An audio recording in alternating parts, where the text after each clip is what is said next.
찬송가 357장을 힘차게 부르시겠습니다.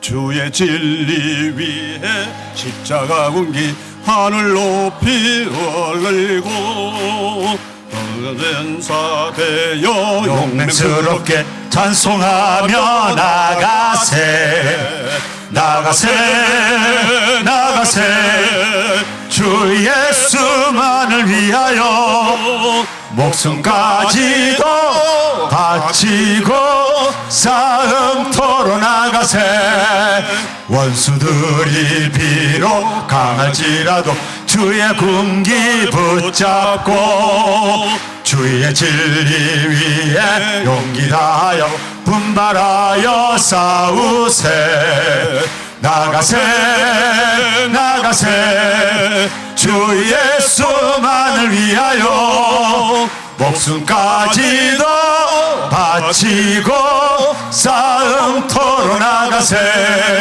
산과들과 바다 가는 곳마다 주의 군기 날리며 반갑고도 기쁜 승리의 소식 온 세상에 전하세 나가세 나가세 주 예수만을 위하여 목숨까지도 바치고 싸움터로 나가세 원수들은 이미 예수의 손에 하나 없이 패하고 주의 군기만이 영광스럽게 온 누리에 날리네 나가세 나가세 주 예수만을 위하여 목숨까지도 바치고 싸움터로 나가세.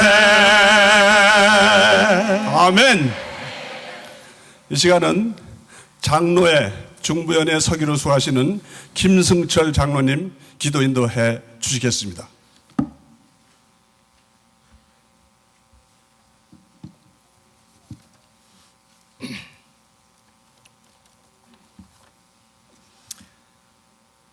사랑과 은혜가 충만하신 참 좋으신 하나님 아버지 감사를 드립니다. 언제나 한없는 사랑으로 어둠 속에 빠진 불쌍한 백성들이 빛으로 인도해 주시고 지치고 피곤한 심령들에게 평안과 안식을 주시며 모든 눈물과 괴로움과 상처를 씻어주시는 사랑이 많으신 여호와 하나님 아버지, 그 크신 사랑과 은혜에 찬양과 감사와 영광을 돌리옵나이다. 저희들 은혜 받기 위하여 이 성산에 모였습니다. 이 시간 주님 함께하여 주시사 신령과 진정으로 몸과 마음을 바쳐 거룩한 산 예배로 평신도 하계 수련회 영적 성회를 드림으로써 하나님 아버지께 영광을 돌릴 수 있도록 인도하여 주시기를 간절히 바라고 원합나이다.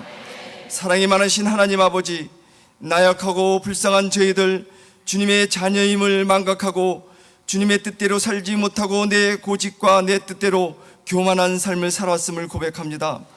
아직도 옛 생각, 옛 사람에서 사로잡혀 세상의 헛된 욕망을 사모하며 수많은 거짓과 위선 속에 살아온 저희들을 용서하여 주시고 주님의 말씀대로 살지 못하였음을 이제 회복하고 자복하오니 더럽고 취했던 심령들을 말씀과 기도를 통하여 새롭게 거듭나도록 인도하여 주시사 우리의 마음에 주님의 영이 가득가득하기를 원하옵나이다.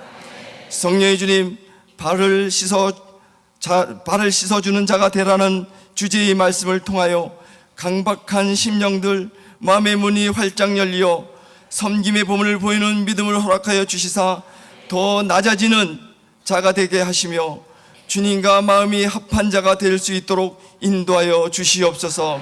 성령의 주님, 역사하여 주시사 오늘 이 시간 이 장소가 마가의 다락방이 되게 하시고 뜨거운 성령의 바람이 불어와 모두가 방언하며 성령의 충만한 은혜가 넘치는 시간이 될 수 있도록 인도하여 주시옵소서. 능력의 주님, 저희들 이 험한 세상을 살아가는데 걸림돌들이 있습니다.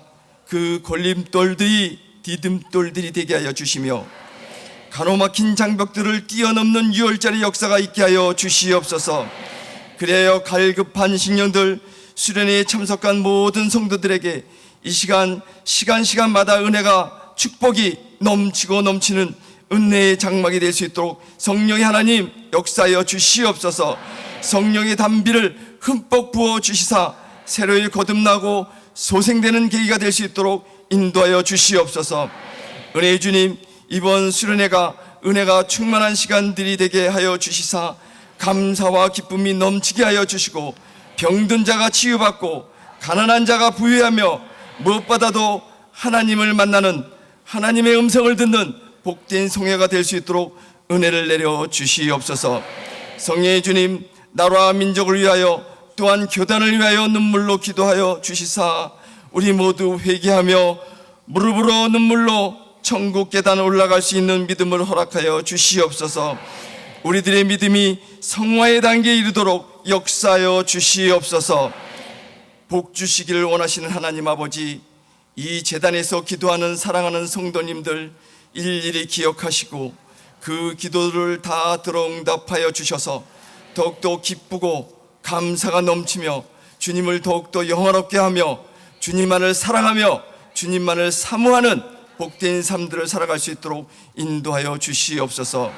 오늘도 하나님의 말씀을 증거하실 유기성 강사 목사님에게 영육간의 강건함을 주시고 성령의 두루마기를 덧입혀 주시사 생명의 말씀을, 진리의 말씀을 전하실 수 있도록 인도하여 주시며 말씀을 듣는 자마다 믿음으로 아멘하게 하시며 악한 영 일절 틈타지 못하게 하여 주시옵소서. 악한 마귀들을 이 시간 이길 수 있는 힘과 능력과 은사를 허락하여 주시옵소서. 이번 평신도 하계 수련을 위하여 안팎에서 이름도 없이 빛도 없이 사랑의 봉사와 헌신을 다하고 있는 또 회장님과 준비위원장, 임원들을 기억하시고 은혜를 내려 주시옵소서. 사랑과 은혜의 주님, 은혜로운 찬양으로 하나님께 영광을 돌리는 중부연의 장로 찬양대의 귀한 찬양을 기쁘게 헌명하시고 그들을 축복하여 주시사 매일매일 성령이 충만한 주님만을 찬양하는 삶을 허락하여 주시옵소서. 성령의 주님, 저희들 오늘 이 말씀을 통하여 다시 한번 도전받고 다짐하며 결단하는 귀한 시간이 될 수 있도록 은혜를 내려 주시옵소서. 성령의 주님, 함께하여 주실 줄 믿고 주님 홀로 영광 받으시길 원하며 살아서 역사하시는 우리 주 예수 그리스도 이름으로 감사하며 기도드리옵나이다.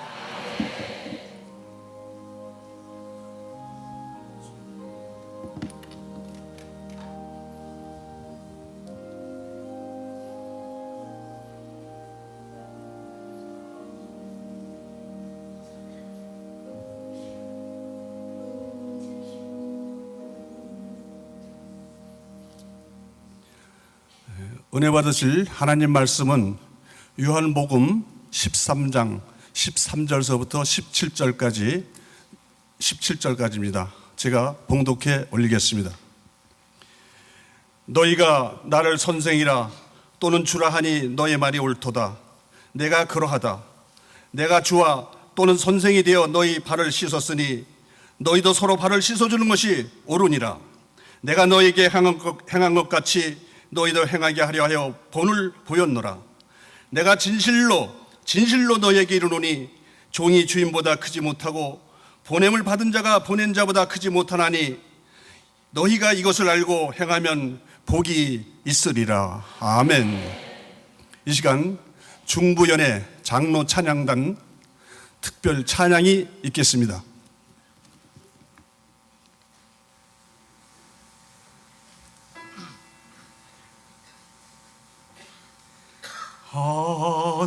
하늘에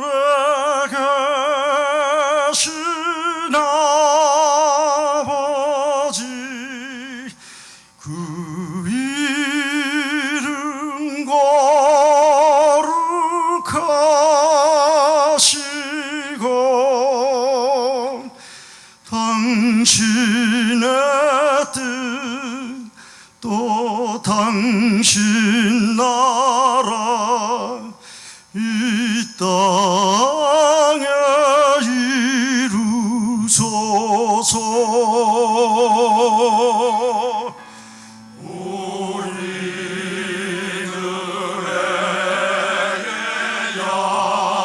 음식을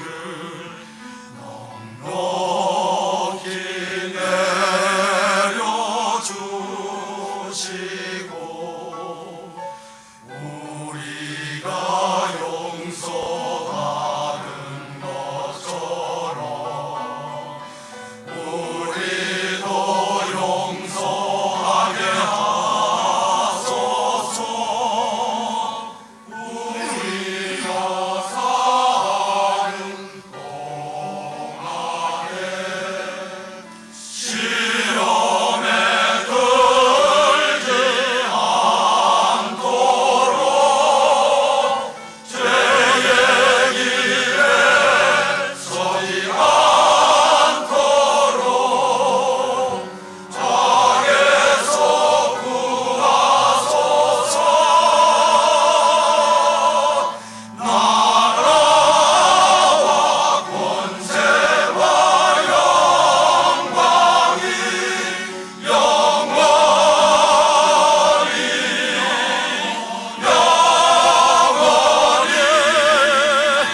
나라와 권세와 영광이 당신께 있나이다.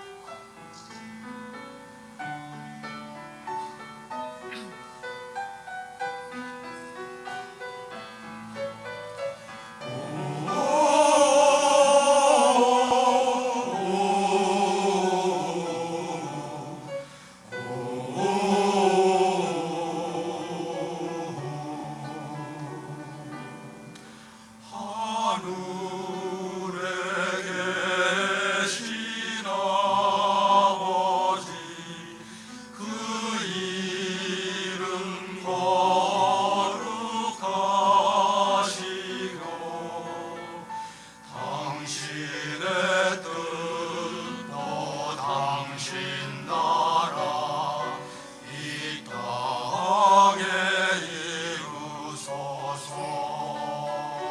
이루소서. 나라와 권세와 영광이 영원히 영원히 영원히 나라와 권세와 영광이 당신께 있나이다.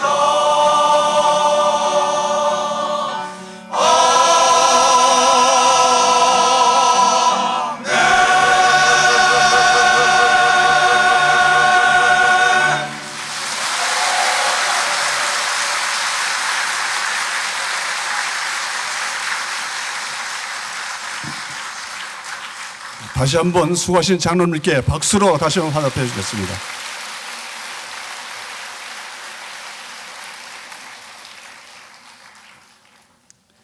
이제 발을 씻어주는 자가 되라, 이런 제목으로 유기성 목사님 나와서서 말씀 증거하시겠습니다. 나오실 때 우리 할렐루야로 화답하겠습니다. 감사합니다.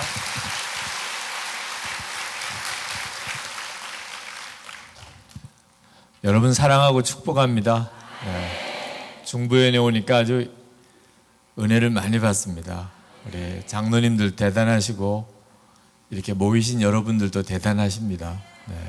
제가 얼마 전에 명성교회 여름 수련회 때 여기를 왔었는데 그때보다도 더 모이신 것 같아요.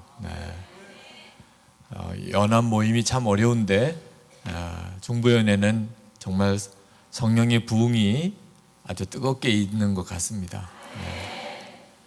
바라기는 이 부흥이 이렇게 상승 곡선 중에 있게 되기를, 내년에는 더하고 5년 뒤에는 모일 장소가 없어서 고민해야.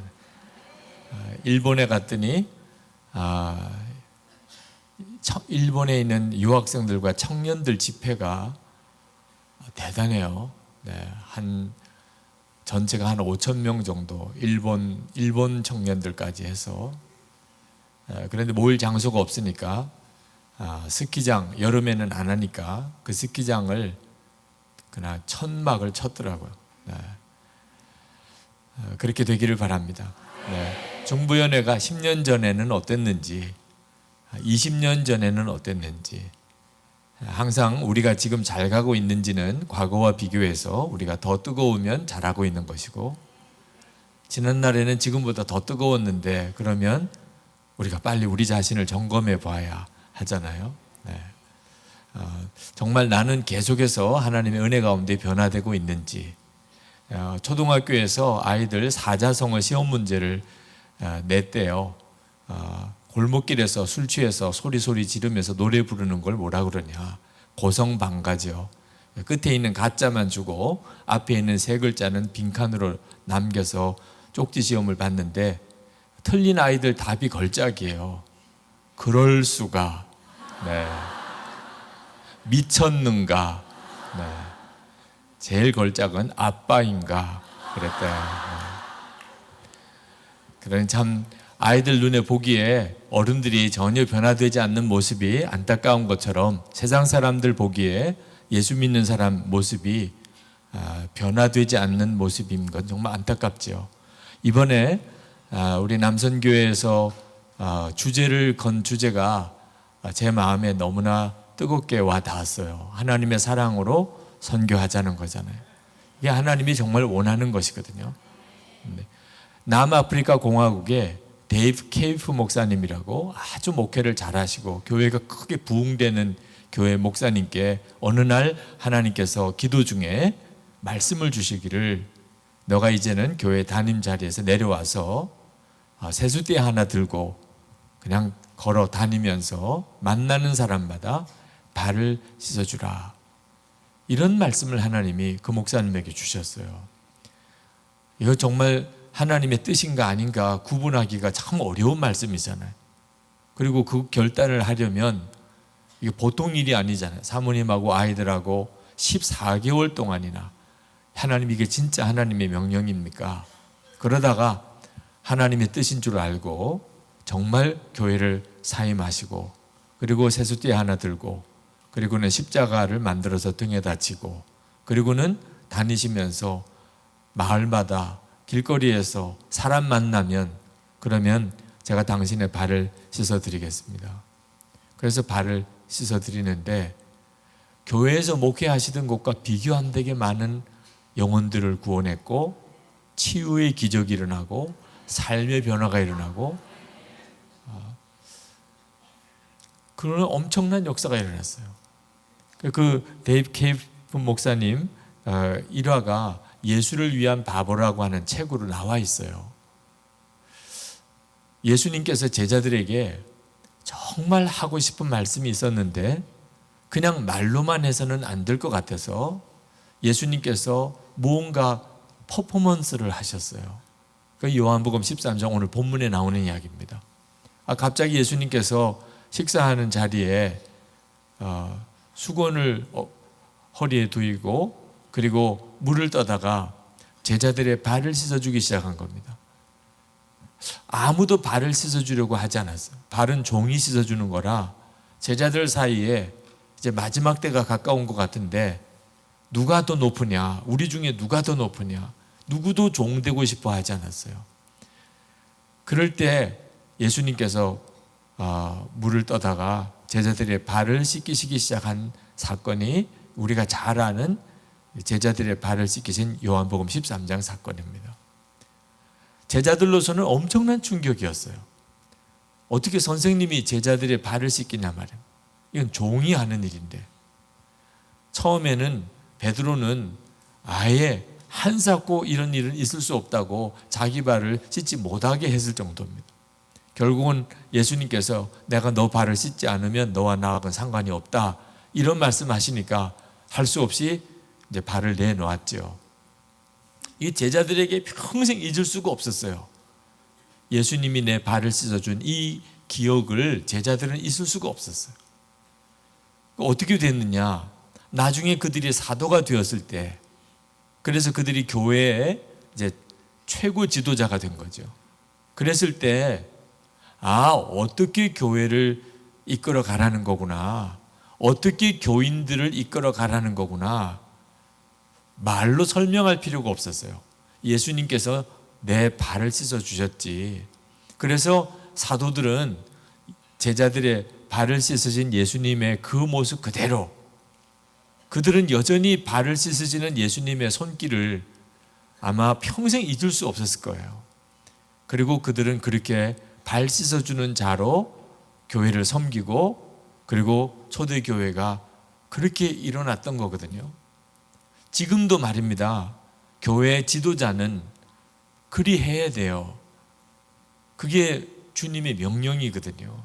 교회에서 그래도 지도자라는 분은, 목사가 그렇죠, 장로님들이 그러시죠, 권사님들이 그러시죠. 하여튼 교회에서 지도자, 속장님, 선교회장님, 이렇게 무슨 장이 붙어있는 무슨 부장, 이런 분들은 다 발 씻어주는 사람이 돼야 돼요. 당신이 이렇게 섬겨야 될 교우들을 다 발 씻어주는 자가 되는 게, 그게 주님의 뜻이고, 그렇게 하면 반드시 주님의 역사가 일어나고 교회가 서는 겁니다. 그런데 안타깝게도 한국 교회 안에 이 문제가 심각할 정도로 훼손되어 있어요. 지도자가 발 씻어주는 그런 모습을 실제로 교회 안에서 거의 보지 못해요. 이유는 왜 그럴까요? 예수님으로부터 발 씻음을 받은 경험이 없기 때문입니다. 예수님의 제자들은 예수님이 진짜 발을 씻어 주셨다니까요. 그걸 잊을 수가 없었어요. 그래서 그들은 당연히 지도자가 되면 당연히 섬기는 거고, 당연히 지도자가 되면 종이 되는 거라고 알고 있었어요. 그게 선생님의 역할이에요. 그게 지도자의 역할이에요. 예수님이 그렇게 하셨거든. 그런데 지금 한국 교회의 심각한 문제는 그렇게 발 씻음 받은 경험이 없는 거예요. 우리 여기 계신 장로님, 권사님들, 예수님께서 장로님, 권사님의 발을 씻으신 경험을 해보셨어요? 그런 경험을 해보신 적이 있으세요? 세족식은 해요. 교회에서 이따금씩 세족식을 합니다. 세족식 경험은 아마 해보셨을 거예요. 그런데 한국 교회에서 하는 세족식은 진짜 세족식이 아닙니다. 왜? 미리 다 발 닦고 와요. 세족식 한다고 광고 다 해요. 성금요일 세족식 합니다. 또 어느 수련회 가서 오늘 저녁에 세족식이 있습니다. 그 말은 무슨 뜻이에요? 발 씻고 오라는 거예요. 발 씻고. 만약에 광고 안 하고, 지금같이 광고 안 하고, 자 이제 세족식 하겠습니다, 그러면 어떤 마음이 드세요? 불쾌한 마음이 들어요. 발 안 씻었는데 나? 지금 발 씻자고 세족식 하는 건데 발 안 씻은 게 신경이 쓰이는 거예요.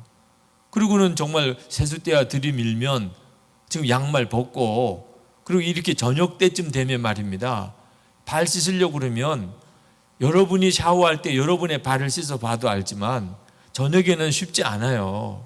발 씻는 일이. 내 발을, 이런 더러운 발을 남이 씻어준다. 그 정말 신경 쓰이는 일이에요. 그런데 게다가 예를 들면 담임 목사님이 씻어주신다. 담임 목사님. 그냥 우리끼리 서로 씻는 것도 아니고 담임 목사님이 씻어주신다. 이건 참 어떻게 해야 될지. 그러면서 막 짜증이 나요. 미리 광고를 좀 해주지, 세족식을 한다면. 그러면 준비하고 올 텐데. 다른 사람이 더러운 발을 씻는 사람 입장도 그래요. 그러니까 진짜 막상 정말 더러운 발을 이렇게 씻어야 될 입장이 될 때, 깨끗한 발을 그냥 대야에다가 잠깐 담갔다가 수건으로 이렇게 닦아주는, 그것도 남의 발을 씻는 게 쉬운 일은 아닌데, 발을 진짜 씻으려고 보니까 막 때가 나오네, 때가. 그럼 뭐 씻다가 말 거예요? 참. 그리고 그걸 만지는 일이 얼마나 마음에 이렇게 걸릴까요? 우리는 진짜 세족식 해본 적이 없어요. 정말 예수님께서 더러운 내 발을 씻으셨다. 이런 경험이 우리가 없다니까. 어느 여자 성도님이 중학생 때 처음 세족식을 했답니다. 이렇게 썼어요. 세족식이 싫었다. 담당 선생님들이 전부 젊은 남자 선생님들이라 그 거부감은 더했던 것 같다. 그런 우리들의 마음을 하나님께서 아셨던 걸까? 웅성거리며 줄을 서 있던 학생들에게 한 남자 선생님께서 말씀하셨다. 아마 예수님이 제자들의 발을 씻겨 주셨을 때에 제자들도 너희들과 같은 마음이지 않았을까?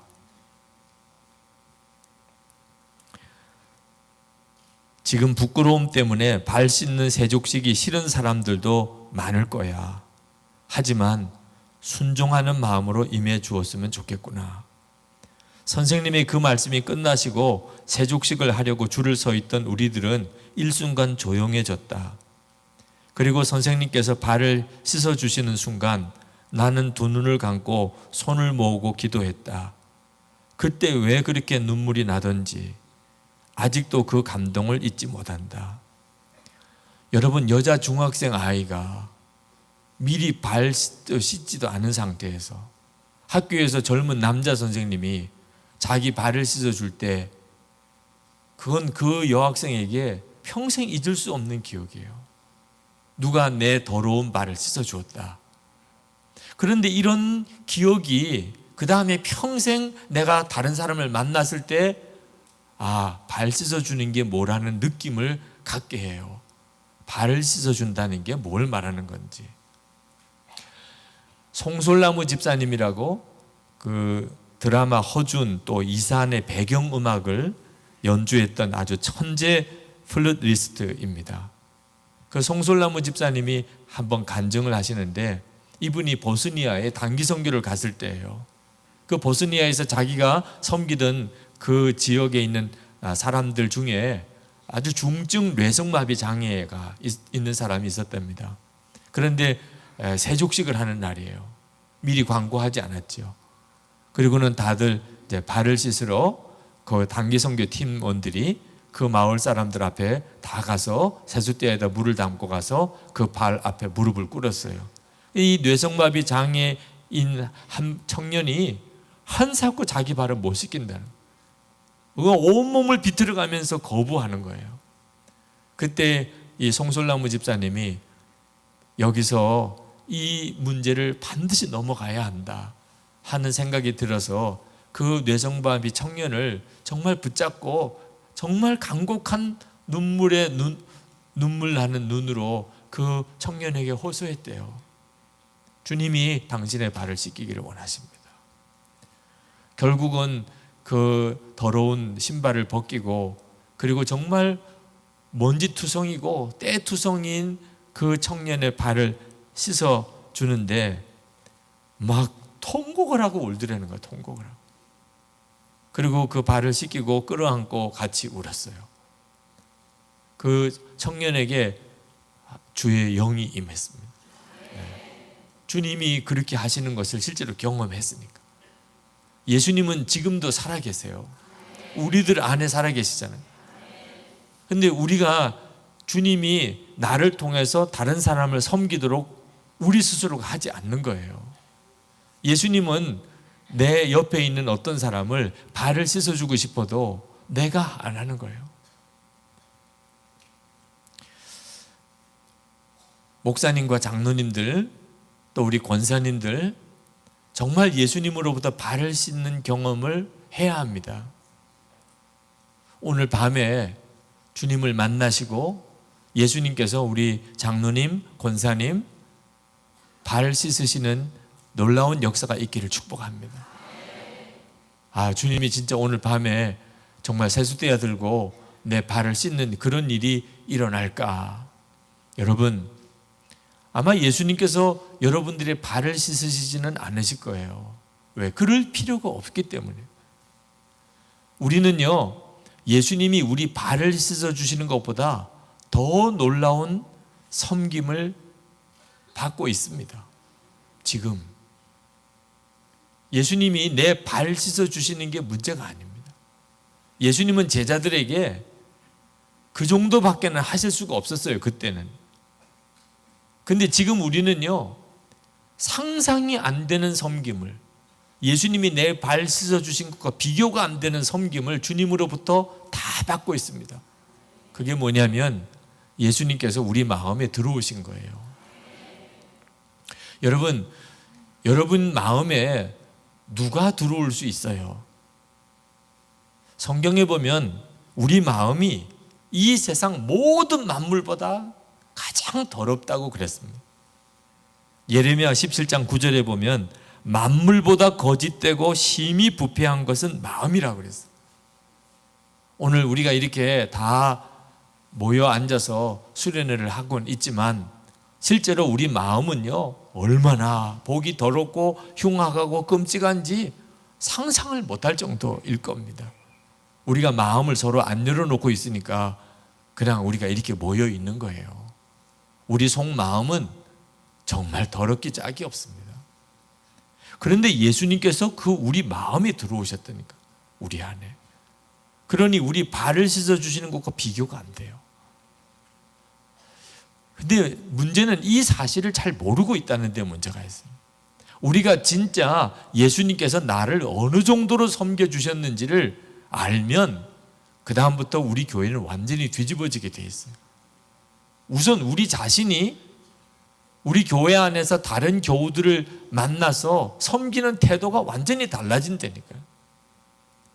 사람은요, 하나님을 마음에 모시기를 싫어한다고 성경은 말합니다. 로마서 1장 28절에 보면 하나님을 마음에 모시기 싫어한다고 그랬어요, 사람은. 다 우리가 예수님을 마음에 영접하는 것 같아도 실제로 예수님을 진짜 마음에 영접한 분들은 그렇게 많지 않습니다. 예수님을 마음에 정말 영접하셨나요? 우리가 올해 하디 선교사님 회심 110주년을 맞았습니다.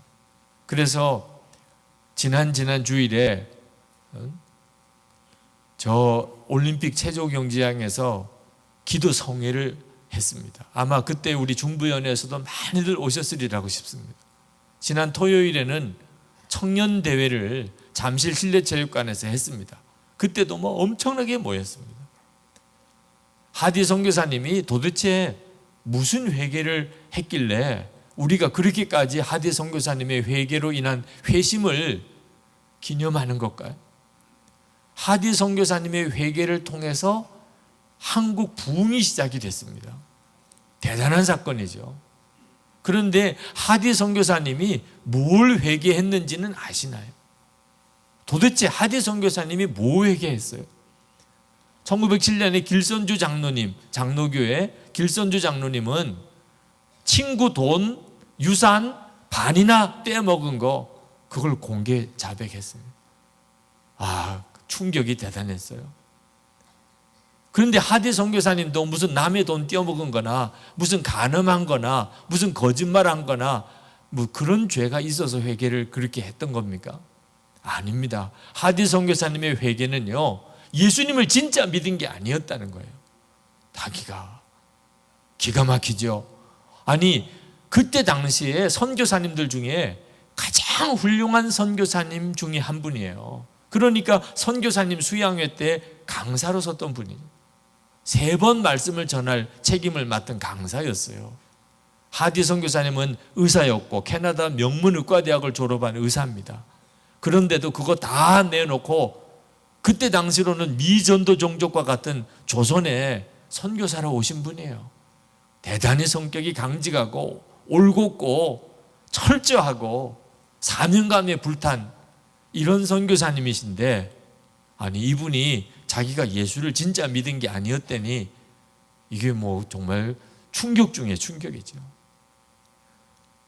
어떻게 선교사님이 예수님을 진짜 믿지 않았을까?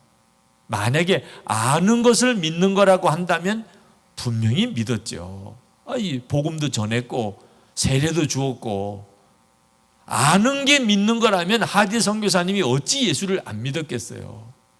그런데 하디 선교사님이 성령께서 임하시고 그리고 회개가 터진 것이 예수님이 정말 나와 함께 계시고, 그래서 복음을 전하거나 교회 목회를 하거나 전적으로 예수님을 의지하는 그 믿음이 없었다고. 예수님을 모르는 건 아니고 예수님을 자기 입으로 전하기까지도 했지만 실제로 예수님이 나와 함께 계시고, 그래서 모든 일을 예수님을 의지하는 그 믿음이 없었다.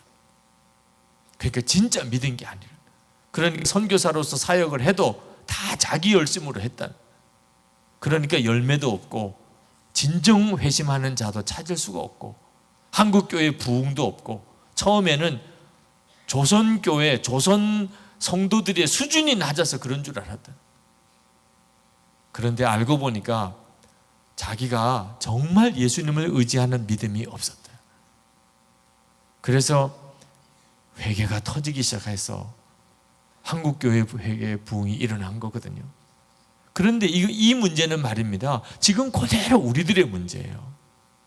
우리도 예수를 안 믿는 사람은 이 자리에 한 사람도 없지만 진짜 예수님만 의지하고 사는 사람은 또 몇 사람이나 있을까 싶어요. 여러분, 존 웨슬레 목사님도 성공의 목사님이고 미국 선교사까지 다녀왔지만 1738년 5월 24일 올더스케이트에서 회개하기까지 그분은 진정으로 예수님을 믿는 게 아니었어요. 알고 있는 게 믿는 게 아닙니다. 지금 세상 사람들은 우리 예수 믿는 우리들에게 또 교회에 묻는 질문이 하나 있는데, 예수님을 보여달라는 겁니다. 예수님을. 설교하지 말고 예수 믿으라 그렇게 전도도 좀 하지 말고, 수없이 들었으니까 예수님이 살아 계시다며, 예수님이 당신들 마음 안에 계시다며, 그러면 좀 보여줘. 교회도 많이 받고 신학교도 많이 받고 기독교 단체들도 많이 받고, 그런데 살아계신 예수님은 도대체 어디 계시냐? 세상 사람들은 우리들에게 그거 하나 물어요. 그런데 안타깝게도 한국 교회가 대답을 제대로 못하는 거예요. 우리도 이런 일을 한다. 예수님께서 우리에게 역사하셔서 우리가 이런 좋은 일, 저런 좋은 일도 하고 있다. 세상 사람들이 다른 종교도 다 하고 다른 단체에서도 다 하고 그보다 더 하기도 한다. 예수 믿는 교회 성도들 너희들만 하냐? 우리도 다 한다. 세상 사람들이 우리가 하는 일에 대해서 별 감동도 없어요. 오늘 이렇게 많은 사람이 명성기도원에 모여서 이렇게 집회를 하지만 이런 집회가 뭐 세상 사람들에게 감동이 되겠어요? 우리가 나가서 이런저런 봉사도 사랑의 섬김도 한다고는 하지만 세상 사람들이 볼 때 뭐 그게 놀라 자빠질 일이겠어요? 세상 사람들은 진짜 예수님이 너희들과 같이 계시냐? 그러면 좀 보여달라는 거예요. 여러분, 어떻게 예수님을 보여줘요? 근데 예수님은 놀라운 말씀을 하셨어요. 요한복음 14장 12절에 보면 나를 믿는 자는 내가 하는 일도 할 것이고 그보다 더 큰 일도 할 것이라. 예수님은 분명히 그렇게 약속하셨어요. 예수님께서는 우리들이 예수를 믿으면 예수님이 하는 일을 그대로 우리도 하고 그보다 더 큰 일도 할 것이라. 고린도후서 3장 3절에 보면 우리를 그리스도의 편지라, 세상 사람들에게 교회에 오라, 성경 읽으라, 그 사람들은 관심도 없잖아요. 그냥 우리들이 나가서, 예수 믿는 우리들이 나가서 그들과 함께 지내는 거 보면 그들이 예수님의 편지를 읽는 것 같다. 우리들을 보고.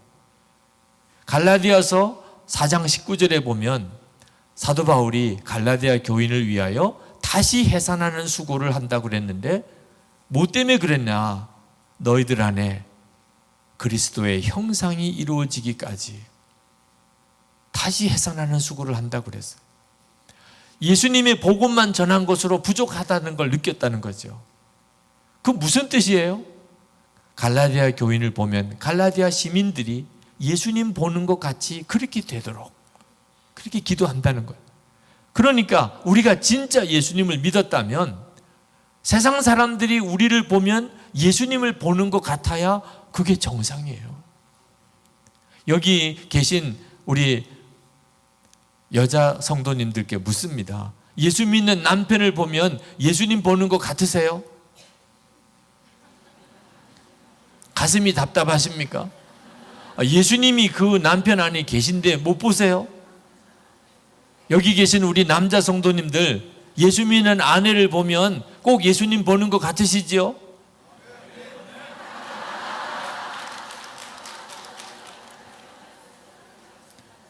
남자들은 가정의 평화를 지켜야 될 책임이 있기 때문에 어느 집회 가든지 꼭 이렇게 대답이 나오더라고요. 네. 여러분, 여러분의 자녀들이 예수 그렇게 열심히 믿으시는 여러분들을 보고 예수님 보는 것 같을까요? 돌아가셔서 한번 물어보세요. 얘들아, 나를 보면 예수님 보는 것 같으지? 물어보세요. 여러분, 여러분의 부모님들은 예수를 믿는 여러분들을 볼 때마다 꼭 예수님 보는 것 같으실까요?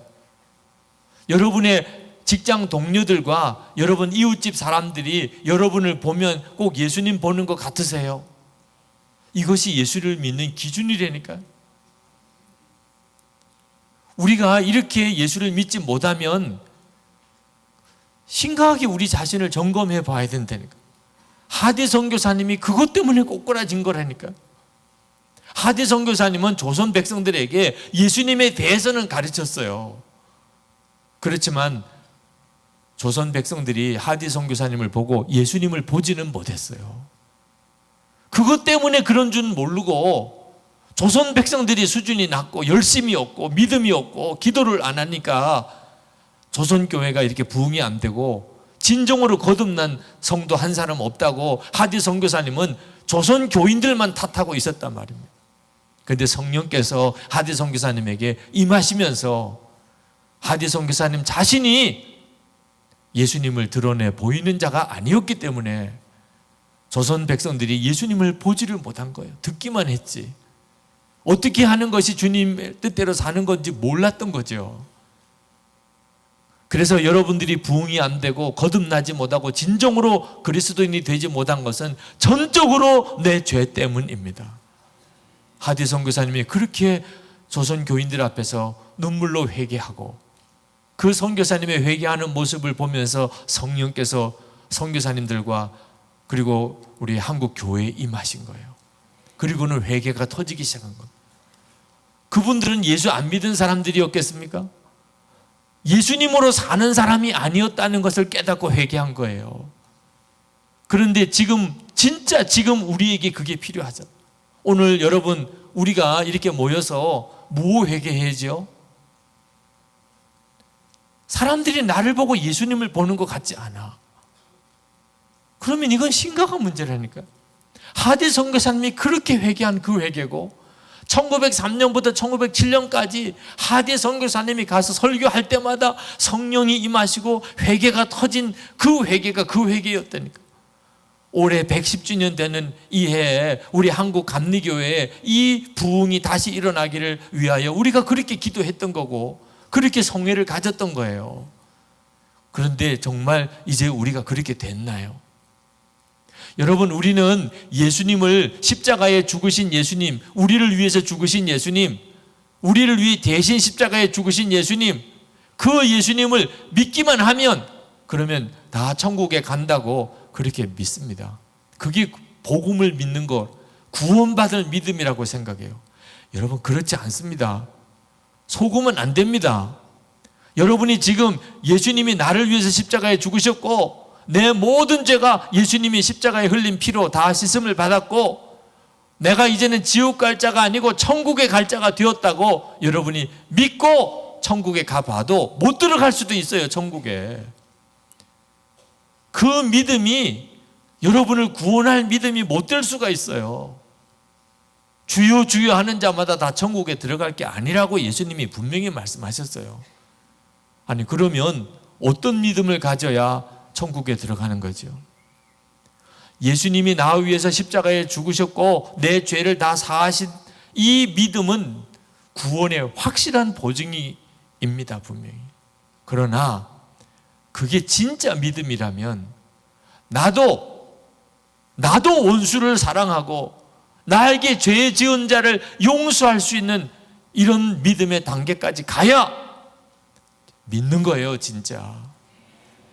예수님은 나를 위해서 십자가에 대신 죽으시고 하나님은 나 구원하시려고 독생자까지 대신 십자가에 죽이셨는데 나는 미운 사람은 그냥 믿고 억울한 거는 여전히 풀지 못하고 같은 교단 안에 있는데도 정치적인 문제 때문에 선거 문제 때문에 이렇게 갈리고 저렇게 갈린다면 그게 믿는 겁니까? 이건 적당히 넘어갈 문제 아닙니다. 진짜 믿지도 않으면서 믿는다고 착각하고 있는 거예요. 그건 아는 거지 믿는 게 아닙니다. 십자가의 복음을 들어서 아는 사람은 많아요. 진짜 믿는 사람은요, 손양원 목사님 같은 두 아들 죽인 원수 안재선이라는 공산 청년 양자 삼아서 그 청년 살리고 양자 삼아서 나중에 그 손주가 목사가 됐습니다. 손양원 목사님은 특별한 사람인가? 아니면 그냥 일반 그리스도인인가? 일반 그리스도인이죠. 손양원 목사님 특별한 분 아닙니다. 우리 모두가 다 그리 될 사람들이죠. 여러분, 하나님이 여러분을 사랑하신다는 걸 진짜 믿으시나요? 독생자까지 주셨으니까 정말 하나님은 나를 사랑하시죠. 그러나 여러분, 이 믿음이 진짜 믿음이라면 우리 중에 하나님이 가장 사랑하는 사람이 누구실까요? 이렇게 물으면 선뜻 나지요! 이렇게 대답이 나와야 됩니다. 여러분, 여기에 모인 사람 중에 하나님이 가장 사랑하는 사람이 누굴까요? 정말 누굴지 궁금해. 정말 누굴지. 하나님이 나를 독생자를 주시기까지 사랑하신다고 믿는다면서 어째 그렇게 불평과 원망은 많으냐 말이에요. 하나님은 어째 내 기도만 안 들어주시는 것 같아.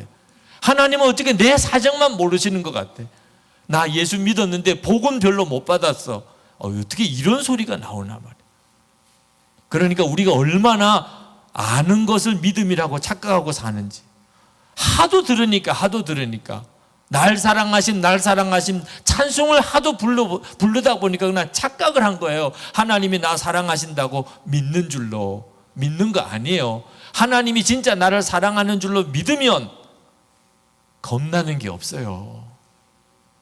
하나님이 나 사랑하시는데 도대체 겁날 게 뭐 있어요? 불평 원망이 어디 있어요?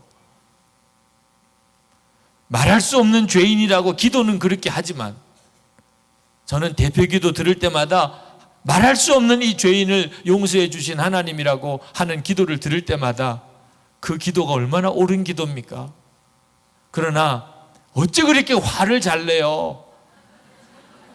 말할 수 없이 죄인이라며. 말할 수 없는 죄인은 화낼 자격이 있어요, 없어요? 한번 대답해 봐요. 말할 수 없는 죄인이 화낼 자격이 있어요, 없어요? 그런데도 어째 그렇게 교회 안에서 화를 잘 내요? 기분 나쁜 거는 왜 그렇게 많고, 자존심 상한다 그러고, 나 무시하냐 그러고, 말할 수 없는 죄인이 무시당해야 마땅하죠. 완전히 거짓이라니까. 입으로만 말할 수 없는 죄인이라고 그러지. 실제로는 우리 교회에서 나만한 사람 있으면 나와보라 그래. 이렇게 사연다니까. 예수님이 진짜 내 마음에 계신 거 믿으시나요? 그러면 부부싸움 끝났나요? 교인들끼리 싸움 끝났나요? 예수님 마음에 모시고도 그렇게 싸울 거예요? 이건 말도 안 되는 일이에요. 예수님이 진짜 내 마음에 계신 거 정말 믿으면요, 아마 제가 믿기는 우리 감리교회 선거 이렇게 안 할 겁니다. 예수님 진짜 내 마음에 계신 거 믿으면 선거 운동 그렇게 안 할 겁니다. 주님이 그렇게 하라고도 하실 리가 없으니까요. 안 보이는 거예요? 안 믿는 거예요? 예수님 마음에 계시다고 하면서도요, 풍랑도 잔잔케 하고 오병이의 기적도 일으키신 분이 내 안에 계신데 뭐 염려가 그렇게 또 많아요? 안 믿는 거죠. 말만 그렇게 내 안에 계시다. 은밀한 죄는 끝났나요? 예수님이 내 안에 계신데 어떻게 은밀한 순간이 있나요? 여러분, 이 세상이 전부가 아니고 하나님의 나라가 있다는 걸 진짜 믿으시나요? 그러면 고난이 축복이죠. 고난이. 우리 한국 교인들은요, 어려움 안 당하려고 얼마나 발버둥 치는지 모릅니다. 하도 조그만 어려움만 있어도 힘들다, 괴롭다, 죽겠다. 순교가 축복이라니까요. 순교가 정말 순교자가 나오는 게 축복. 순교할 기회만 오면 놓치지 말아야지. 이러고 살아야 이게 맞다니까. 순교할 기회만 오면 놓치지 말아야지. 진짜 이 세상 나라가 전부가 아니고 하나님의 나라가 있다는 사실을 정말 믿으면요, 누구나 다 그렇게 될 거예요. 그런데도 하나님의 뜻대로 살겠느냐 그러면 순교하랄까봐 그 결단을 못하는 분들이 있어요. 하나님의 뜻대로 하나님이 뭘 명령하든지 그대로 살 마음의 각오가 돼 있습니까? 정말 하나님이 뭘 시키든지 여러분은 그대로 순종할 수 있는 마음의 결단이 섰나요? 그게 왜 안 되지요? 하나님의 나라가 안 보이니까. 말로만 들었어요. 말로만. 여전히 이 세상에서 잘 되기를 원하는. 그러니 기가 막힌 거죠. 우리가 예수님을 이렇게 믿으니까 세상 사람들은 우리를 보고 예수님을 전혀 보지를 못해요. 하디 선교사님이 꼬꾸라진 회개고 우리가 진짜 회개해야 될 것이에요. 왜 우리가 이렇게 예수를 믿게 됐나? 여러분, 어떻게 하면 그러면 예수님께서 우리를 통해서 세상에 드러날 수 있도록 이렇게 믿을 수 있을까? 요한복음 15장 5절 말씀에 보면 주님은 포도나무고 우리는 가지라고 그랬어요. 여러분, 이 말은 예수님과 우리는 한 몸이라는 뜻입니다. 그러니까 당연히 우리를 보면 예수님을 볼 수 있는 거죠. 예수님과 우리가 한 몸이니까. 만약에 남편이 나를 보고 예수님을 못 보고, 아내가 나를 보고 예수님을 못 보고, 자녀들이 나를 보고 예수님을 못 보고, 동네 사람들이 나를 보고 예수님을 못 본다면 나는 포도나무요, 너희는 가지라. 예수님이 하신 말씀이 내게는 이루어지지 않은 거예요. 여러분, 예수 믿는 건 뭘 어떻게 된다는 거죠? 예수님은 포도나무고 우리는 가지가 된다는 거예요. 우리가 예수님을 진짜 믿는 게 맞습니까? 예수님께서 제자들에게 그렇게 가르치고 싶었어요. 너희들이 지도자가 되기를 원하냐? 그러면 다른 사람의 발을 씻어주는 거야. 우리는 그 주님의 마음을 실제로 마음에 별로 느끼지를 못해요. 항상 교회에서 보면요, 누가 더 높으냐, 연말에 당회할 때가 되면 항상 마음이 그냥 조마조마합니다. 시험 드는 사람이 연말 당회 때 항상 나와요. 그 직분 문제 때문에.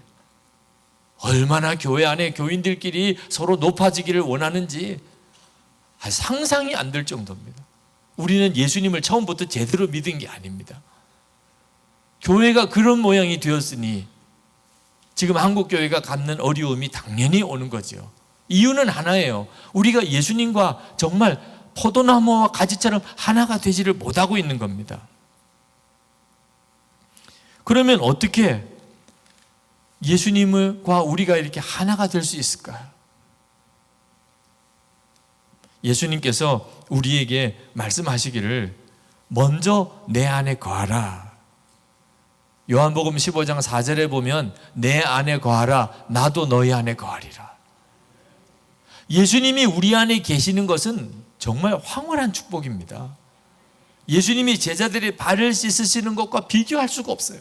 진짜 우리가 예수님이 우리 안에 거하신 것을 알게 되면 그때부터 인생은 완전히 바뀌어버립니다. 그런데 그걸 모르는 거예요. 한국교회 교인들이. 교리로만 알고 있는 거예요. 예수님 내 마음에 계시다. 다 아는 것 같고 다 믿는 것 같은데 그게 실제가 아니에요. 여러분, 이렇게 한 2,000명 되는 중부연의 평신도 지도자들이 모이셨는데 여러분이 진짜 예수님이 여러분 마음에 계신 것을 진짜 알면 말입니다, 여기가 천국이라니까. 식당에 가서 밥을 먹거나 숙소에 가서 잠을 자거나 천국이라니까. 지난번에 한번 제가 수련회 갔던 곳에서 기가 막힌 일이 있었어요. 이렇게 정말 많은 분들이 모였죠. 은혜 받았습니다. 그런데 문제는 그 다음에 일어났어요.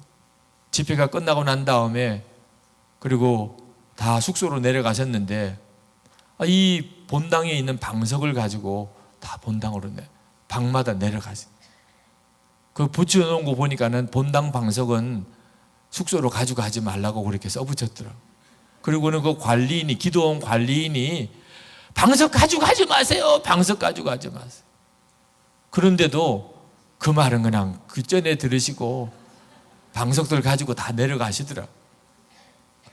저도 좀 보기가 민망하긴 한데 그냥 뭐 나중에 다 본당에 다 가져오시면 되겠지 그렇게 생각을 했었는데 이 기도원 관리인이 말입니다. 막 소리를 지르더니 욕을 하는 거예요. 욕을. 아마 들으신 분도 계실 거예요. 정말 듣기 민망하더라고요. 예수 믿는 사람들이 다 이렇게 한다. 아마 그 사람은 예수를 안 믿는 사람이었는지 모릅니다. 네. 아마 기도원 관리 책임을 맡아서 온 모양이에요. 그러나 믿음이 성숙한 사람은 아니었던 것 같아. 근데 본인으로서는 난감한 입장인 것 같아. 기도원에 본당에 있어야 될 방석을 다 가지고 내려가시. 우리 수준이 그렇게 높은 수준이 아닙니다. 근데 그 우리들의 수준이 무슨 수준이냐? 예수님이세요. 우리 안에 계신 예수님. 내가 정말 예수님이 내 안에 계신 것을 진짜 알면 말입니다. 향기가 난다니까요. 성도들의 모임에는 향기가 난다니까요. 많은 분들이 착각해요. 예수님은 그냥 마음에 계신 줄로 착각해요. 아니 그냥 교회만 다니면 어느 순간에 예수님이 마음에 오셨을 거라고 착각합니다.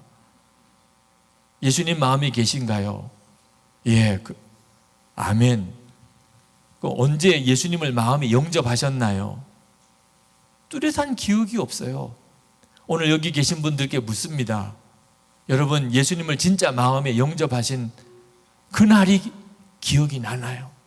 예수님 제 마음을 엽니다. 요한계시록 3장 20절에 내가 문을 두드리노니 누구든지 문을 열면 내가 그에게 들어가 그와 더불어 먹고 그는 나와 더불어 먹으리라. 그렇게 말씀하셨습니다.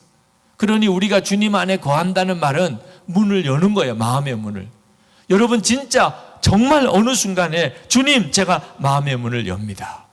제가 마음의 문을 엽니다. 제게 들어오십시오. 제 마음에 진짜 오십시오. 제가 예수님을 마음에 모시고 살겠습니다. 이렇게 진짜 예수님을 정말 마음에 영접한 때가 있었나요? 언제 그랬는지 기억이 나나요? 여러분 이렇게 중요한 문제인데 기억이 안 날 수가 있나요? 여러분 결혼식 날짜는 기억나나요? 여러분 생일은 기억나나요? 여러분 교회 창립일은 기억나나요? 그런데 예수님을 마음에 영접한 날은 기억이 안 나나요? 왜? 중요하게 생각하지 않았기 때문에. 예수님을 진짜 내 마음에 영접하는 것을 중요하게 생각하지 않았다는 말은 마음을 연 적이 없었다는 뜻이에요. 라오디게아 교인은요 예수님을 마음에 영접한 게 아니었어요. 그래서 예수님이 내가 문을 두드리노니 누구든지 문을 열면 내가 들어가겠다고 하십니다. 지금도 왜 내가 예수님을 믿어도 예수님으로 살지 못하나? 나도 분명히 예수님을 믿고 예수님 내 안에 계시다고 믿는데 왜 내 남편이나 아내가 나를 보고 예수님을 보지를 못하? 내 아이들이 나를 보고 예수님을 보지를 못하? 왜 이런 일이 생기죠? 내가 진지하게 예수님을 정말 마음에 영접한 그 기억이 없기 때문에요. 어떤 분들은요, 목사님 저 정말 예수님 영접했어요. 제가 아무 때 어느 수련회 때 어느 부흥회 때 제가 정말 예수님 제 안에 오세요. 제가 예수님을 영접합니다. 제가 그렇게 했습니다. 그런 분들도 있으실 겁니다. 그러나 여러분 예수님을 영접하고 여러분의 마음을 여는 것은 그렇게 하는 게 아니에요. 여러분은 그게 영접한 거라고 생각할지 모르겠지만 그렇게 하는 게 아닙니다. 여러분 만약에 부모님을 여러분의 집에 모시고 살기로 하는 결정을 해야 된다고 한다면 부모님을 집에 부모님 연세가 많으신 부모님 치매에 걸리신 부모님 자리에 누워 계신 그 부모님을 우리가 집에 모시고 돌아가실 때까지 이제 살아야 된다는 이런 결정을 만약에 해야 된다면 이거 쉬운 문제 아니잖아요. 경제적인 문제도 고려해야 되고 또 뭐 어떻게 간병해 드릴까도 고려해야 되고 남편하고 아내하고 우리 이거 어떻게 하지? 아이들하고도 이거 어떻게 하냐? 형제들하고도 가정사에 있어서 이건 대단히 중요한 문제고 당연히 해야 될 일이지만 결단하기가 얼마나 어려워요. 그러고 난 다음에 그래도 우리가 모시자. 그래, 우리 모십시다. 부모님을 집에 모시는 것도 결단이 필요한 거예요. 왜? 쉬운 일이 아니니까. 그로 인해 가지고 그 다음에 생활 전체가 바뀌어야 되니까. 여러분, 양자 입양 해보셨습니까? 양자 입양. 양자를 입양을 해야 돼, 양자를.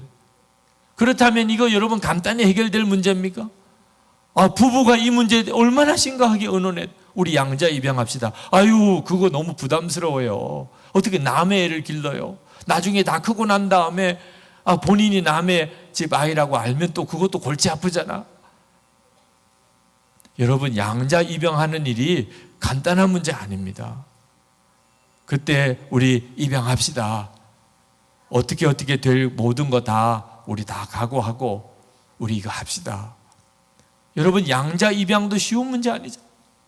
여러분, 결혼해서 남편 아내가 서로 생기는 며느리 사위를 맞아들이는 거 여러분 집에서 그렇게 간단하게 결정합니까? 제 아내가 얼마 전에 일주일 금식을 했어요. 일주일 금식을 하고 난 다음에 뭐 결정했냐면 개를 집에서 기르기로 결정을 했어요. 네. 저희 딸이 유학을 가 있는 동안에 집을 떠나 있으니까 얼마나 외로웠겠어요. 그 개를 길렀어요. 그래서 그 개를 위안 삼아서 그렇게 공부를 하다가 이제 공부를 끝나고 직장 생활 하다가 이제 한국으로 들어오고 싶다고 그래서 그럼 오너라 그랬는데 문제는 기르던 개예요. 저희 집안은 남자들 쪽 저희 자녀들 유씨 쪽으로는 개를 좋아해요. 그런데 제 아내는 아주 질색을 해요. 짐승이 집에 있다는 것 자체를 도무지 견뎌내지를 못해요. 살아보니까 그런 사람도 있더라고요. 그러니까 이런 사람에게는 개는 끔찍한 일이에요. 저희 딸이 그 문제 때문에 방황하더라. 자기에게는 가족과 같은 존재의 개가. 그런데 엄마는 받아들여 주질 않아. 그래서 알 수 없이 집 근처에 있는 친척 집에 개를 맡겨놓고 이따금씩 가서 보는 정도로 타협을 하긴 했는데 저희 딸은 마음이 굉장히 힘든 것 같더라고요. 제가 생각하기에는 엄마 배려해야지, 엄마를. 정말 개 있으면은 끔찍한 사람, 그것 때문에 오히려 죽어가는 사람이 있으면 그러면 당연히 너가 좀 배려를 해야 되지 않냐. 나중에 너가 또 시집 가서 다시 개를 기르는 일이 있더라도. 그런데 저희 딸은 그게 자기에 대한 거부감으로 받아들였던 것 같아요. 마음이 상당히 힘들어 하더라고요. 저희 딸이 제 아내가 한 주간 동안 금식을 하고 그리고 제 아내에게는 죽은 것 같은 결정을 했어요. 하나님, 제가 그 개를 받아들이겠습니다. 저에게 있어서는 이건 정말 기적과 같은 결정이에요. 그리고는 두 딸을 불러다가 개를 데리고 들어와도 좋다. 아무 조건 붙이지 않을 테니까. 저희 두 딸이 다 울었어요. 저희 두 딸이 그때 예수님을 믿는 것은 이런 건가. 아마 그랬을 것 같아요. 제 아내의 모습을 보고 그 과정이 얼마나 어려웠는지를 아니까 나는 죽고 예수로 산다는 게 이런 건가. 그 작은 문제 하나가 저희 딸에게는 그런 놀라운 사건이었어요. 여러분, 집에 개 한 마리를 데려다가 기르는 것도 이런 결단이 필요해요. 예수님이 여러분 마음에 오시는 건 어때요? 예수님이 여러분 마음에 들어오신다니까. 여러분 교회 담임 목사님 집에 모시고 한번 산다고 생각해 봐요. 그냥 오세요 이렇게 돼요? 목사님 오세요. 우리 집에 오셔서 사세요. 이렇게 돼요? 아니 담임 목사님 어느 집에 모시고 살 겁니까? 이럴 때 여러분 선뜻 그냥 우리 집에 오세요. 이렇게 됩니까?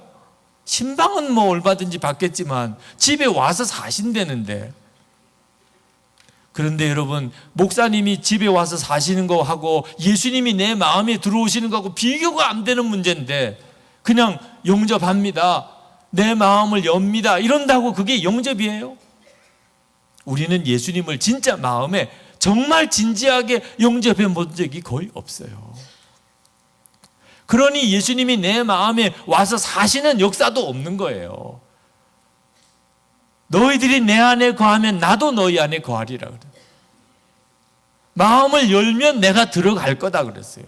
마귀는요, 우리 허락도 없이 우리 마음속에 막 비집고 들어오려고 합니다. 그러나 하나님께서는 절대로 우리가 마음을 열지 않으면, 내가 먼저 예수님 안에 거하지 않으면 우리 속에 들어오시지 않아요.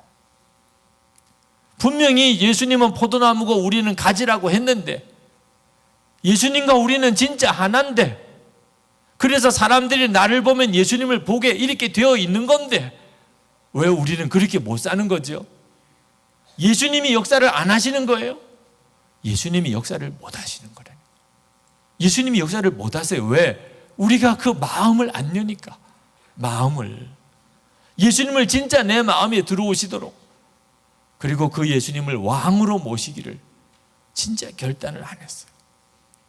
예수님이 내 마음에 들어오셔서 왕이 되셔서 내 마음과 생각까지도 다 주님이 통치하시도록 그렇게 된 사람을 예수님을 영접했다고요.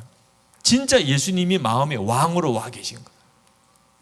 그때부터 예수님께서 살아 역사하시는 일이 나타나요. 하디 목사님이 회개하고 난 다음에 한국 교인들이 막 다 뒤집어졌어요. 그것은 단순히 하디 목사님이 내가 예수님을 진짜 믿은 게 아니었습니다, 내게 진짜 믿음이 없었습니다, 이 고백이 충격이었기 때문이 아니고 하디 목사님이 그 뒤에 완전히 사람이 바뀌었기 때문이에요. 하디 목사님은요, 굉장히 성격이 냉정한 사람, 차가운 사람입니다. 굉장히 깐깐하신 분이세요. 그래서 한국 성도들, 조선 성도들을 좀처럼 곁을 주지 않던 분이었어요. 그분은 의사지만 환자들이 하디 선교사님에게 진찰 받으려고 하는 것을 두려워했어요. 차라리 아픈 게 낫지 가서 야단 맞는 것보다, 이렇게 생각할 정도였다니까. 그런데 하디 선교사님이 회개하고 난 다음에 사람이 완전히 바뀌어버렸어요. 얼마나 사랑이 많은 분이 되었는지 조선 성도들을 스스로 찾아오고, 그렇게 허물과 죄가 많은 성도들에게 나는 당신보다 더 큰 죄인이라고 그러고, 그러니 하디 선교사님의 손만 잡아도 고침을 받았다고 하는 간증이 나올 정도였더니 진짜 사람이 완전히 바뀌어버린 거예요. 그래서 비로소 조선교회 성도들이 하디 선교사님을 보면서 회개가 뭔지, 그리고 예수님이 누군지를 본 거예요. 그리고 역사가 일어난 거죠.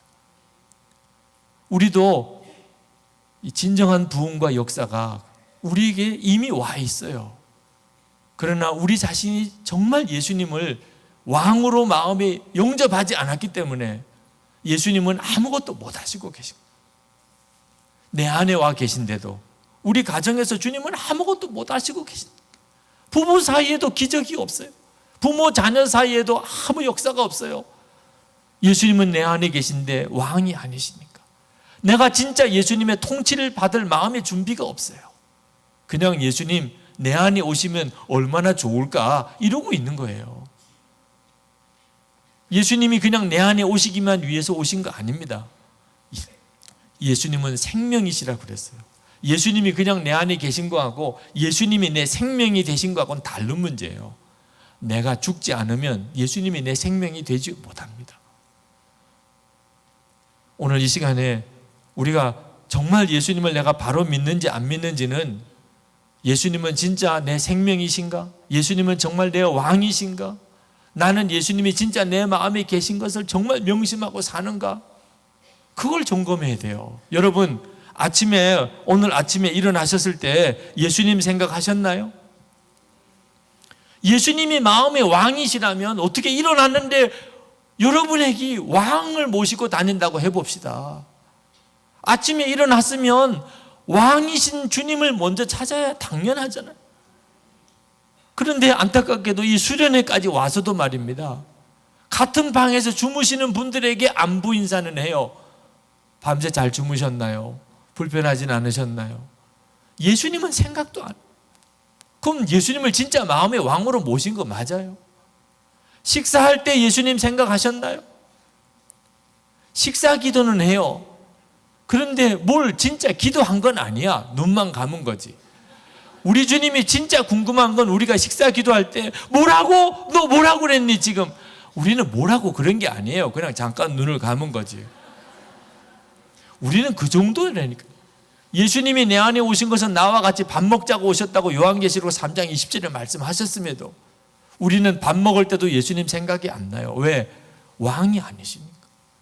여러분, 왕과 같이 식사를 하고 왕을 모시고 사는 사람이라면 당연히 왕 되신 주님이 식사를 하셨는지를 볼 거 아니겠어요? 하다못해 이렇게 집회 강사만 와도 말입니다, 밥은 먹었는지 뭐 차는 드셨는지, 강사가 어디 가서 좀 편히 앉으셔야 될 텐데 신경 써 주시더라고요. 집회 강사만 돼도 그런 대접을 받아요. 예수님은 여러분의 마음의 왕이신데 도대체 예수님 신경은 쓰시고 예수님을 도대체 바라보기는 하시나요? 그래서 예수님은 오히려 우리들에게서 무시를 당하시는 거예요. 여러분, 무시당하는 아픔을 아십니까? 이렇게 수련회 왔는데 아무도 나에게 말 걸어주는 사람이 없어. 사람은 2,000명 이렇게 모였는데 나를 알아봐 주는 사람이 없어. 밥 먹었는지 챙겨주는 사람이 없어. 같이 밥 먹을 사람이 없어. 잠을 어디서 자는지 나를 챙겨주지도 않고 나하고 같이 잠자는 사람이 없어요. 그러면 아마 이렇게 많은 사람이 모인 게 오히려 그 사람에겐 더 고통일 거예요. 무시당하고 있는 거죠. 완전히 무시당하는, 존재감이 없는 거예요. 지금 우리 가운데 예수님이 꼭 그런 대접을 받으신단 말입니다. 우리는 모여서 우리들끼리 막 웃고 떠들어요. 예수님은 전혀 안중이 없으니까 기가 막힌 대화를 해요. 교인들끼리 모여서 대화하는 거 가만 들어보면 가슴이 철렁철렁 내려앉아요. 성가대원들끼리 이렇게 대화를 하는데 뭐 오빠, 세상에 어떻게 그렇게 대화가 가요? 무슨 오빠가 거기서 나와요. 네. 친하니까 그렇게들 이야기를 하는지 모르지만 주님은 안중이 없으신 거죠. 그러니까 그런 이야기를 듣는 어느 세 가족이 교회를 안 나오겠다고 그래요. 여기는 이상하다고. 네. 심각한 문제예요. 예수님이 전혀 통제하실 수가 없어요. 그러니까 교회에서 교인들하고 불륜에 빠진 목사가 나오는 거예요. 불법을 행해서 구속을 당한 장로님이 나오는 거예요. 뇌물을 받고 직장에서 쫓겨난 권사님이 나오는 거예요. 먹고 살기 어렵다고 술집에 나가는 여자 집사님이 나오는 거예요. 바쁘니까 이제는 더 이상 교회 일을 할 수 없다는 그런 교인들도 나오고, 교인들의 헌금이 줄었다고 선교사님 선교비를 줄여버리는 이런 교회가 나오는 거예요. 예수님이 왕이 아니시라니까요. 예수님이 정말 나와 함께 계시고 내 왕이 되신 것 자체를 전혀 생각 못하는 겁니다. 발을 씻어주신 예수님이 내 안에 살아계신 왕이 아니시니까 우리는 교회 안에서 서로 누가 높으냐 여전히 그러고 있는 겁니다. 발 씻어줄 사람이 없어요, 교회 안에. 이용도 목사님께서 마음을 붙잡아 주십시오, 이런 시를 썼습니다. 주여, 글쎄 이를 어찌하나요? 마음을 결심의 띠로 꽁꽁 묶어 주님의 제단에 바치고 정성스레 들어 올리노라면 어느덧 묶였던 띠가 끊어지고 모았던 마음이 산산이 풀어져 이 바람 저 바람에 날리고마니 글쎄 이를 어떻게 하면 좋습니까? 얼마 후에는 또 흩어진 마음을 집어 모으느라고 눈물을 짜면서 애를 박박 쓰곤 하니 주님의 제단에 한 번도 알뜰한 재물을 바쳐보지는 못하고 밤낮 이 짓만 하다가 서산에 해가 떨어져 버리고 말면 어찌합니까? 주님이시여. 여러분, 이용도 목사님이 그렇게 안타까워하셨던 게 우리들의 심정이잖아요. 우리는요, 마음 한번 하나님 앞에 드려본 적이 없어요. 예수님은 우리 마음에 오신 분이고 우리 마음의 왕이시고 생명이신데도 우리는 이렇게 은혜 받는 자리에서도요, 마음이 몇 갈래로 찢어져 있는지 모릅니다. 한 번 주님께 제대로 된 마음 한번 묶어서 드려보지 못하고 평생 그렇게만 살다가 어느덧 서산에 해가 떨어져 버렸어요. 내 인생은 끝날 때가 됐어요. 여러분, 마음을 어떻게 잡습니까? 우리가 예수님을 마음의 왕으로 모시는 것 외에는 방법이 없습니다. 나는 죽고 예수로 사는 그 믿음이 없이는 예수님이 진짜 내 마음의 왕 되시지 못해요. 한 번은 제가 섬기던 어느 교회 장로님이 제가 떠나오고 난 다음에 한참을 지나서 전화가 왔습니다. 목사님, 이번에 새 담임 목사님을 모셔야 되는데 오늘 투표 날입니다. 그런데 오늘 새벽기도 가서 기도를 했습니다. 하나님, 오늘 정말 좋은 목사님이 담임 목사님이 되도록 역사해 주십시오. 그런데 하나님께서 말씀하시더래요. 내가 원하지 않는 목사님이 오늘 투표를 더 많이 얻어서 만약에 부임하게 된다고 한다면 너 어떻게 하겠냐. 가슴이 철렁 내려앉더래요. 내가 원하지 않는 목사님, 반대쪽에 있는 목사님이 표를 더 많이 얻어서 교회 담임 목사로 부임하면 어떻게 하겠냐는 거예요. 아니, 그렇다면 내가 정말 지지하는 목사님이 아닌 다른 목사님이 부임하신다는 뜻인가? 정말 마음이 철렁 내려앉더래요. 대답을 못 하겠더래. 하나님이 내가 원하는 목사님이 되게 해주셔야지. 아니, 그렇지 않으면 나 어떻게 해? 어떻게 하긴 어떻게 해요? 한참을 마음을 못 잡고 있었지만 기도를 했답니다. 하나님이 그렇게 하신 거라면 제가 받는 수밖에 없지요.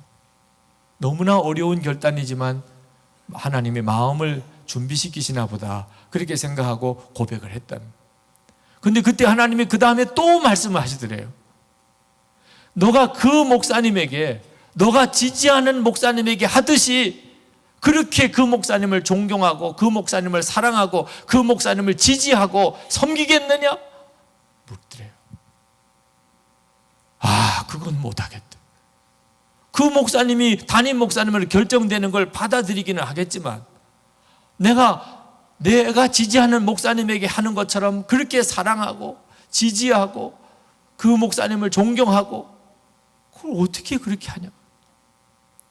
정말 그건 대답을 못 하겠더래.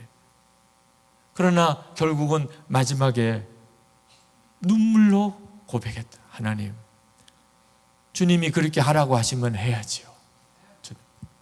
그리고 펑펑 울었다는 거예요. 그리고 전화를 주셨어요. 목사님, 오늘 새벽에 그런 일이 있었습니다. 저녁에 우리 담임 목사님 모시는 투표를 하는데 목사님 기도해 주십시오. 여러분, 예수님이 정말 마음의 왕이십니까? 진짜 여러분의 마음에, 여러분의 생각이나 감정까지 완전히 바꾸실 수 있는, 너 그런 생각하지 마, 너 이런 마음 가져야 돼. 예수님께서 정말 여러분의 마음의 왕이 되셔서 여러분을 그렇게 다스리시는, 이게 자연적인 예수 믿는 것이고, 우리가 이 믿음을 회복하면 한국교회는 반드시 회복이 됩니다. 주님은 지금 우리 가운데 그렇게 되기를 원하세요. 하나님은 우리에게 우리의 마음을 원하세요. 오늘 이 집회에 여러분이 오셨는데 하나님이 여러분에게 헌금을 원하시겠습니까? 하나님이 여러분의 생명을 원하실까요? 다 하나님이 주신 거예요. 하나님이 도무지 스스로 마음대로 하실 수 없는 것은 딱 하나, 여러분의 마음을 여러분이 열고 예수님을 진짜 마음의 왕으로 모셔드리는 거 하나입니다. 그러면 모든 게 다 바뀝니다. 하나님께서 아브라함에게 이삭을 바치라고 하셨어요. 아브라함이 이삭을 진짜 제단에 올려놓고 칼로 내리치려고 했습니다. 그때 하나님이 아브라함의 손을 붙잡으시고, 그만! 내가 이제는 알겠다. 내가 정말 나를 경외하는 줄 내가 이제는 알겠다. 그러셨어요. 하나님이요 아브라함에게 정말 알고 싶었던 것은 그 마음이었어요. 그 마음에 하나님이 진짜 왕이시냐, 하나님이 하라 하면 뭐든지 할 수 있느냐. 똑같이 오늘 밤에 하나님은 여러분의 마음이 그러한지를 알고 싶어 하세요. 갈라디아서 2장 20절에 사도 바울은 내가 그리스도와 함께 십자가에 못 박혔나니 이제는 내가 산 것이 아니요 내 안에 그리스도께서 사신 것이라. 하나님은요 여러분들도 그런지 알고 싶어 하시는 거예요. 여러분 안에 진짜 그리스도가 사시는지. 여러분, 다윗은요 소원이 하나밖에 없었어요. 평생에 다윗은요 소원이 둘도 아니고 하나밖에 없었던 사람입니다. 시편 27편 4절에 내가 여호와께 바라는 한 가지 일 그것을 구하리니 곧 내가 내 평생에 여호와의 집에 살면서 여호와의 아름다움을 바라보며 그의 성전에서 사모하는 그것이라. 다윗은 평생 소원이 하나밖에 없었는데 그것은 하나님이셨어요. 하나님이 그걸 알았습니다. 그래서 다윗을 하나님이 그렇게 쓰신 거예요. 오늘 이 시간에도 하나님은 여러분의 마음도 그런지를 알고 싶으신 거예요. 이 밤에, 오늘 이 밤에 진짜 하나님께 마음을 드려버리십시오. 나중에 후회하십니다. 평생 살 것 같아도 순간에 지나갑니다. 그리고는 남는 건 후회밖에 없어요. 예수님을 내가 마음의 왕으로 모시지 않고 살았구나. 죽고 난 다음에는 왕 대신 주님 앞에 서게 됩니다. 그때 제일 두려운 게 뭔지 아십니까? 내가 예수님을 왕으로 섬기고 살지 않았구나. 오늘 여러분이 진짜 정말 예수님이 여러분의 마음에 들어오셔서 이제는 영원히 왕으로 여러분과 함께 계시고 여러분과 동행하시는 것을 정말 믿고 그렇게 되기를 진짜 소원하고 이제는 예수님 내 마음을 주관하소서, 다스리소서, 그렇게 살아야 돼요. 플로이드 맥클랑이 남아프리카 공화국에 살고 있습니다. 그분이 아프리카에서 살면서 이런 고백을 했어요. 아프리카가 왜 이렇게 가난하냐? 정치가도 잘못했고 경제인도 잘못했고 아프리카에 도덕적으로 무너진 일들도 많지만 교회 지도자들이 대접받기만 좋아하고 교회 지도자들이 명함, 좋은 명함만 가지기를 좋아하고 그것 때문이라는 거예요. 진짜 예수님의 마음을 가지고 섬기지 않았기 때문에 아프리카의 교회가 진정한 부흥이 없었고 아프리카 전체가 그랬다. 여러분, 한국도 아마 플로이드 맥클랑이 한국에 와서 살았으면 한국 교회의 모습을 보면서 비슷한 탄식을 했을 거예요. 예수님께서는 그렇게 발을 씻어주라고 했는데 우리가 그걸 못해요. 우리 평신도들도 평신도 단체 장 선거가 있으시더라고. 감독 선거, 감리사 선거 못지 않으시더라고. 이거 진짜 망조입니다. 여러분, 선거할 때 돈 봉투 이거 진짜 큰일입니다. 하나님 앞에 가면 본인은 그걸 몰라서 그러시겠지만 교회를 완전히 망가뜨리는 일을 한 거예요. 감독으로 나오시는 분 식사 대접 한번 받으면 안 됩니다. 오히려 감독으로 나오실 만한 분이면 식사 대접을 해드려야죠. 식사 대접을. 그래야 깨끗하게 지켜드려야지. 깨끗하게. 그래도 감독이 되실 만한 분인데 돈 쓰시면 안 됩니다. 이렇게 하시면 안 됩니다. 우리가 존경해 드려야 될 분인데 감독 되시고 난 다음에 판공비도 사양하시고 오히려 그때 대접해 주시는 것은 발 씻어주는 종대라고 하신 주님의 명령에 합당할 수도 있는 거죠. 감독님이 우리 권사님, 집사님들에게 오히려 밥도 사주시고 이건 좋은 일이죠. 감독님이 그렇게 하신다. 그러나 선거 과정에서는 절대로 그렇게 하면 우리 감리교회가 왜 존경하는 인물들을 많이 잃어버렸습니까? 선거하는 동안에 이상한 풍토처럼 이렇게 해서 그 감독 후보자 밥 얻어먹은 거 그 다음에는 존경이 갑니까? 또 그렇게 안 하면 또 표가 안 나오는 풍토니 이 문제가 심각하죠. 감리교회의 그 훌륭한 많은 목사님들이 왜 일찍 다 꺾어집니까? 감리사 선거, 감독 선거 하느라고 이렇게 돼버려요. 귀하게 지켜드려야 됩니다. 목사님 이렇게 하시면 안 됩니다. 목사님 이렇게 하시면 안 됩니다. 제가 대접해 드리겠습니다. 그렇게 하셔야 오늘 우리 자신도 그렇고 우리 교회도 그렇고 우리 감리교회도 그렇고 하나님께서는 우리에게 다시 기회를 주시려고 하시는 모양입니다. 이번에 이 기회 못 붙잡으면 이제 언제까지 밀려갈지 모릅니다. 오늘 밤에 기도하실 때 우리가 뭘 회개해야 하나요? 하디 목사님이 회개했던 그겁니다. 나는 예수님을 분명히 믿기는 믿었지만 전적으로 예수님을 의지하는 믿음은 없어. 예수님이 내 마음의 왕이신 것을 나는 몰랐다. 그렇게 살지도 않았다. 예수님 잊어버리고 나는 얼마든지 살 수 있었다. 나는 자꾸만 높아지고 싶었고 대접받고 싶었고 진짜 다른 사람 발 씻어주는 일을 하지 못했다. 오늘 주님이 여러분의 사랑하시는 것이 마음에 충만하게 누려지도록 그러면 발 씻어주고 싶어지게 됩니다. 주님이 내 마음에까지 오셨구나. 내 마음이 어떤 마음인데 어찌 내 마음이 오셨나. 이걸 진짜 은혜 받고 나면 이젠 대접받고 싶은 마음 없습니다. 섬기고 싶지요. 우리 찬송 같이 부르시고 통성으로 기도합시다. 183장 찬송. 성령께서 우리 가운데 하디 목사님 때처럼 임하셔서 우리에게도 회개해야 될 것들을 회개케 하시고 오늘 밤에도 기도의 영으로 우리와 함께 해주시도록 우리 183장 찬송하시겠습니다.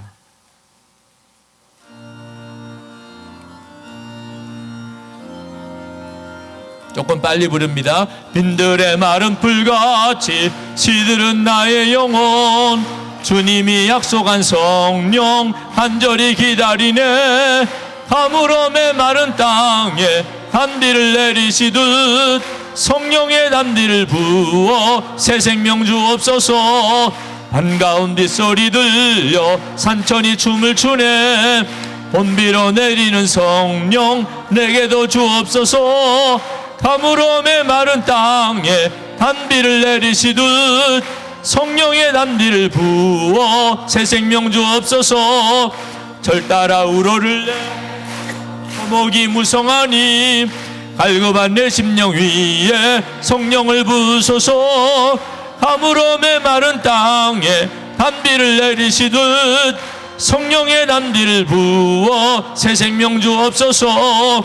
잠대신 사랑의 언약 어길 수 있사오랴. 오늘의 흡족한 은혜 주실 줄 믿습니다. 가물어 메마른 땅에 단비를 내리시듯 성령의 단비를 부어 새 생명 주옵소서. 우리 주여 세 번 부르고 기도합시다. 주여 주여 주여.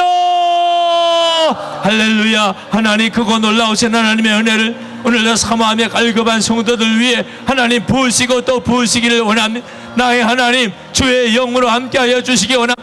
하디 선교사님의 10년 가운데 부으신 성령의 놀라운 역사 오늘도 하나님 사모하며 갈급한 중부의 은혜 모든 하나님 병신도들 위해 오늘도 갈급하여 사모하여 이 자리에 참석한 주의 모든 종들 위해 부어주시기를 원함. 아버지 하나님 우리의 심령이 주께 온전히 드러나기를 원함. 예수님 진정으로 우리의 마음에 왕 되시기를 원함. 하나님 우리를 통치하시기를 원함. 우리가 하나님 갈망합니다. 우리가 하나님 소원합니다. 예수님으로 살며 하나님 예수님으로 하나님 일하며 하나님 예수님으로 사역하며 하나님 예수님을 증거하는 삶을 살게 되기를 원함. 아버지 하나님 지금 이때 살아계시고 역사하시는 주의 영광이 주의 사랑하는 성도를 통하여 드러나게 하여 주시기를 원함. 하나님의 사랑으로 전도할 수 있게 되기 원함. 하나님의 사랑으로 선교하게 되기 원함. 오직 하나님의 사랑으로 하나님의 사랑의 영으로 하나님의 사랑의 삶으로 하나님 우리가 가정도 하나님 교회도 우리의 일터에서도 하나님 역사를 이루게 되기를 원함. 아버지 하나님 오늘 우리의 마음의 중심에 하나님 주님이 임하시는 역사 하나님 역사하시는 주님 하나님 만져주시고 깨닫게 하시고 하나님 눈을 열어 보여주시고 우리의 삶의 온전한 변화를 주여 일으켜 주시기를 원합니다. 아버지 하나님, 우리가 성산에 올라와 하나님 성의 마지막 날 밤에 하나님의 주의 은혜를 갈망하며 하나님 소원하며 하나님 앞에 간절한 마음으로 하나님 기도합니다. 아버지 하나님, 주의 은혜를 부으소서. 하나님 주의 역사를 도하여 주소서. 하나님 사모하며 깔끔하는 사랑하는 모든 이들 위해 임하여 주소서. 살아계신 주님, 우리가 하나님 마음을 활짝 열고 예수님 안에 우리가 온전히 거하며 이제는 주님 앞에 우리 자신의 삶을 온전히 드리며 하나님 기뻐하는 때때로 살기 원합니다.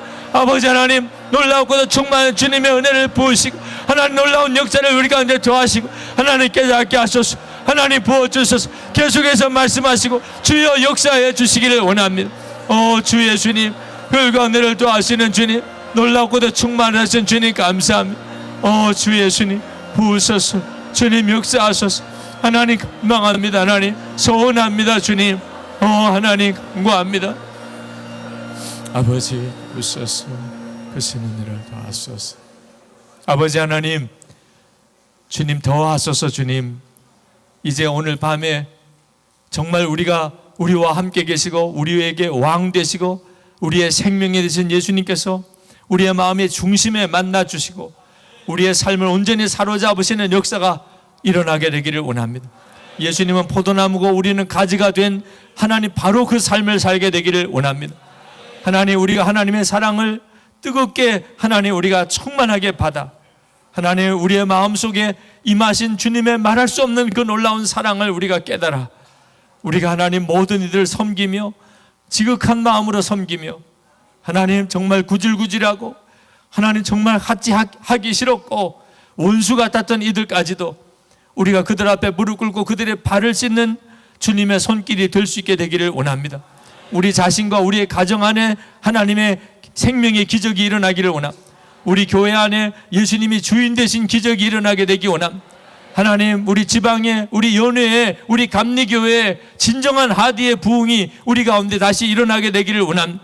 한국 교회를 살려주셔서 하나님, 이 땅에 하나님 새 부흥이 일어나게 하여 주시옵소서. 오늘 밤에 사모함에 깔급한 주의 사랑하는 모든 이들 위에 주의 영이 임하며 하나님의 충만함이 임하며 오직 나는 죽고 예수로 사는 놀라운 기적의 밤이 되게 하여 주시옵소서. 주 예수 그리스도 이름으로 간절히 기도합나이다. 아멘. 은혜로운 말씀 해주신 우리 목사님께 다시 한번 큰 박수로 답하겠습니다.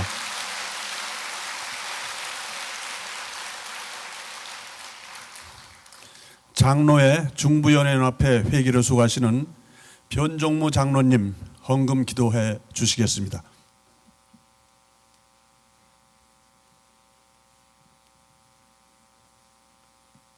하나님 아버지, 평신도 화교의 수련회를 열게 하시고 지금 이 자리 은혜 동산에 말씀 삼아하며 새롭게 하는 자리에 있게 하시니 참으로 감사드리옵나이다. 이 시간 강사 목사님을 통하여 주신 말씀 겸손으로 무릎 꿇어 받게 하옵시고 마음밭에 심어지게 하시니 참으로 감사드리옵나이다. 말씀으로 함께 하시는 하나님 아버지, 주신 말씀을 통하여 주님이 보여주신 그 모습, 그 사랑, 우리를 통해 나타내 주시는 줄 믿습니다. 하나님 아버지, 말씀을 주셨으니 우리에게 주신 각자의 달란트를 사명으로 헌신 충성으로 우리 모두 발을 씻겨주는 자가 되어서 우리의 삶을 통해 이 땅에서 아름다운 하나님 나라를 이루어나가는 우리 모든 평신도 각자 한 사람 한 사람 되게 하여 주시옵소서. 하나님이 주신 우주 만물들을 주님이 주신 말씀 앞에 새로운 비전으로 아름답게 역사를 만들어가는 우리 모든 평신도 한 사람 한 사람 되게 하여 주시옵소서. 이 시간 하나님 앞에 예물을 드립니다. 하늘을 여시고 연락하여 주시옵시고 드려지는 손길 위에 축복하여 주시옵소서. 이 예물이 도와주고 살려주는 미랄이 되게 하여 주시옵소서. 모든 말씀 우리 주 예수님 이름 받들어 간절히 기도하옵나이다. 아멘.